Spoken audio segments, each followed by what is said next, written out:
shaving his entire body. Shoe face, slipping around like a little seal.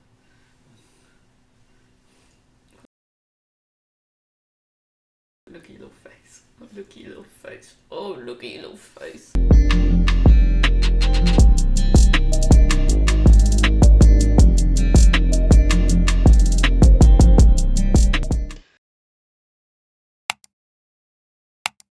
The PFL regular season is just a distant memory, and the playoffs are due to start this very weekend. We got some lightweights and some light heavyweights about to kick off 3 straight weekends of playoff action. If you're unfamiliar, PFL does things a little differently. They have a regular season where a few select fighters compete for points. The 4 fighters that gain the most points across their 2 bouts in the regular season move on to the playoff, where they either win or they go home. And that's followed by one huge event, the PFL World Championship, where the top 2 from each weight class compete for $1 million frickin' bucks. Big bucks. And a shiny belt, but as I said in my Fame MMA reaction video, I love it when different organisations do different things with the format. I just wanna run it all. Get creative. Give us something new. I'm here for it. And PFL is leading the way in its way of doing things. It certainly puts a bit more weight on each fight with very little room to make mistakes. So let's have a little catch up, you and me, have a little catch up on the story so far before we talk about what's to come. Kind of check or something. I've been really in the field, yeah. The regular season brought us plenty of drama, to be honest. The featherweight division, for example, was like wide open. Anyone's game. There were no finishes in the first half. Then Chris Wade secured a 6-point win, and Loughnane, Kudo, Jenkins all moved their scores up to a total of 6 to make it through to the playoff. But the heavyweight division, complete contrast, was very top heavy coming into the second half of the season, with 4 of the 5 bouts ending in knockouts and 3 in the first round. One such knockout was a 25-second destruction of Jamel Jones by the terrifying 6'8" Hen Ferreira.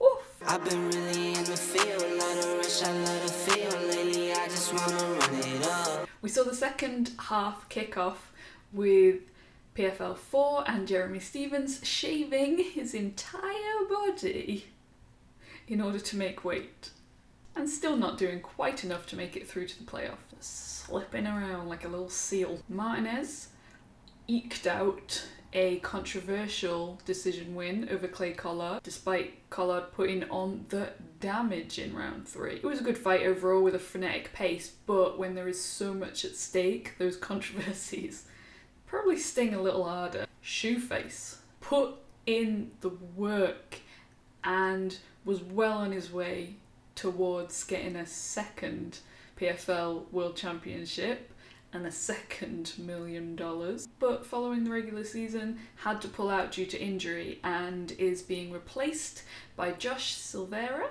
son of ATT coach Conan Silveira, who will now face Akhmedov in the playoff. In fact, all 3 of those fighters involved in that little step pivot belong to the same gym, American Top Team, meaning they might have a little bit of an intricate understanding of what makes each of them tick or go to sleep. And we saw Anthony Pettis come back looking to prove that, you know, the hype was real last time. Maybe it just took a little longer than expected to materialise. Royal Mail might have fucked up delivery somewhere. We know he has the skills. We know he has the experience. We know he's a fucking legend in the sport. Nothing's going to take away from that.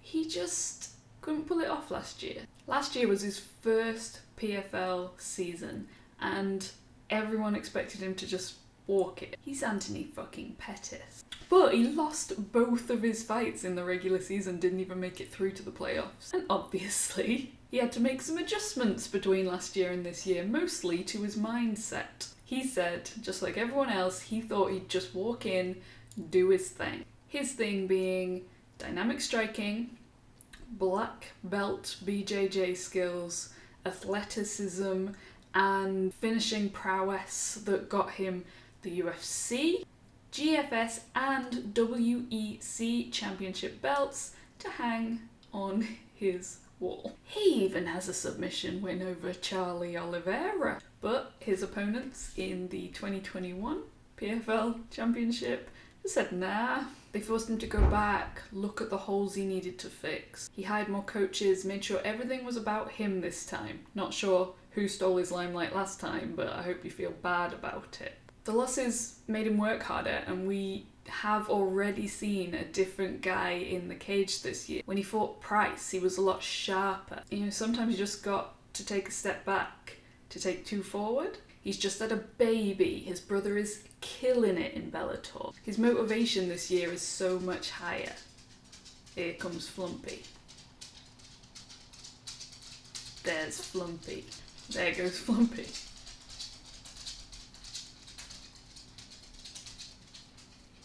And his knowledge base is larger. He's got a legacy to protect. It's not just about redemption.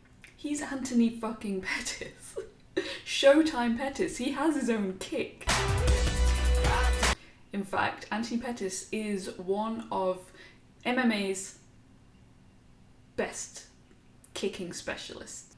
He's landed devastating kicks on his opponents over the years.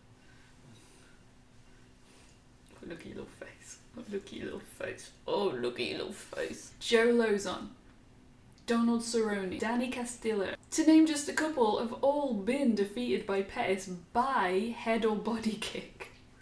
And he wants to add a fourth variation to his little belt collection, of course. And like I said, he was looking real good this time, until he came up against another UFC veteran in Stevie Ray. Ray dropped a unanimous decision to Martinez in his first PFL fight. So he needed a big finish, an early stoppage, in order to make it through to the playoffs. And that's exactly what he did. Vaulting right over Manfio with a second round modified twister.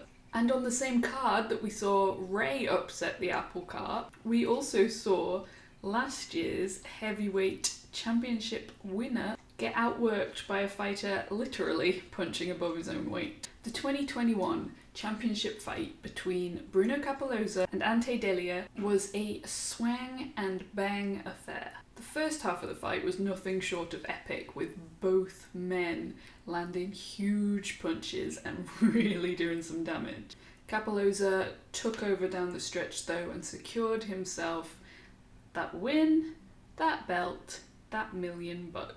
But it was a bittersweet victory. Just moments after the judges announced the decision, he was told by his family that his father had passed away. Not wanting to add any extra weight to his shoulders, distract him, or even tempt him to throw away his dreams, hop on a plane and go home to be with his dad, his family chose to keep the news from him until after the fight, and Cappelozza was grateful that they had. But his father was the one who had shared this martial arts dream with him, and they had an incredible relationship. And imagine not being able to celebrate the greatest moment in your career with the one who'd helped you get there. And imagine having to come back to carry on that dream without them.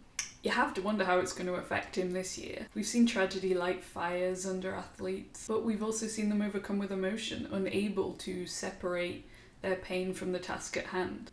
And we've seen them walk away, because this is something that they shared with the person that they'd lost.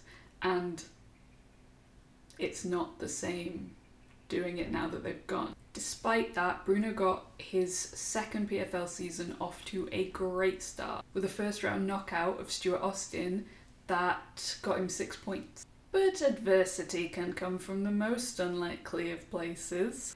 and Bruno's came in the form of a fighter from a lower weight class. Scheffel, technically a light heavyweight, and he dropped his first matchup in the season, so there weren't many that expected him to give Bruno Cappelozza any kind of trouble. And yet he went in there and outgunned the former champ in a 3-round war. They spent almost the entirety of the fight on the feet, with both guys having their moment, but it was the power and volume of Sheffield that got him the win in the end. Unfortunately, it wasn't enough for him to punch his ticket through to the playoffs, but you can bet he still felt pretty damn good about it. So that weekend was all about the underdogs, all about the redemption story. We fucking love it, don't we?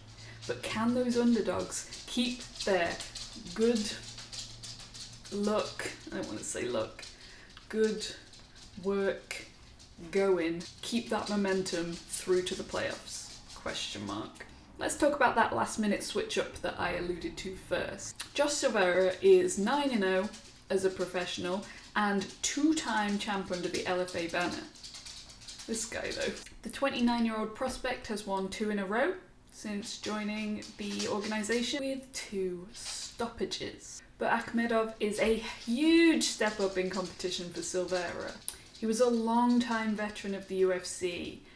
He's got a 23-7-1 record and the experience to really wipe the floor with Josh. He holds victories over some massive names, and that one draw on his record came against Marvin Vettori. And it'd just be nice to see him cap off a really long career with a big payoff. I think Akhmedov's experience will get him the win. However, as I said earlier, these two train at the same gym. So it could come down to who was paying the most attention and who has managed to turn that valuable insight into action.